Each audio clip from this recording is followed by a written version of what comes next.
Hello Internet, Rob of Squid in the Box here. It's been almost 6 months since the last update for Wave Squared, and you may be wondering what's going on. Sometimes you don't know what's going to be fun until you get it in game, and when that happens, it's important to admit you were wrong and cut the feature. I spent 3 months working on metagame features for the grid mode that ultimately weren't making the game mode any more fun.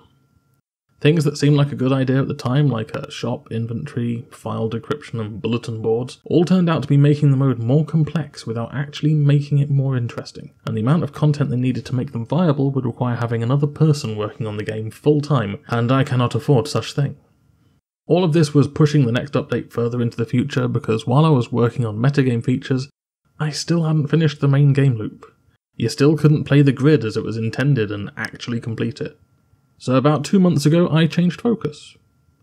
I started working only on features that were absolutely needed to get the grid to its first fully playable state. The first of these features was the network tree. Previously, a grid run consisted of you completing a series of identical arenas, destroying, quote, towers to unlock an exit and move to the next basically identical room. This repeated until you got to the objective room where you would do something slightly different and then, ta-da, you'd won. The network tree is intended to make Grid Run feel more exploratory.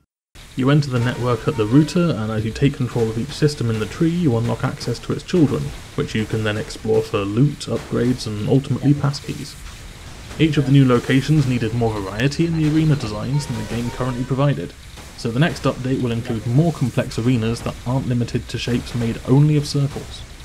The introduction of capsules and holes has allowed for much more complex designs, and introduced the possibility of adding enemies that can go places you can't. The old security towers have been replaced with control nodes. No longer is it enough to just destroy them. If you want to take control of a system, you must erect your own nodes in their place by uploading a virus that converts them to your side.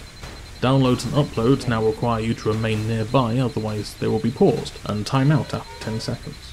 Progress is shown both on the HUD file manager and in world.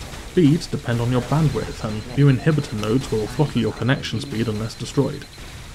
The administrator now won't sit around letting you do whatever you want anymore. Trace routines will allow the admin to track down your real location, and the more control nodes in a system, the faster the trace completes. And when it does, you'll be forcefully disconnected, sending a jolt of neural feedback in your direction, destroying one of your proxies at best, or causing brain damage at worst. Now, proxy servers refresh between runs, but brain damage is permanent, and if you take too much of it, it's fatal.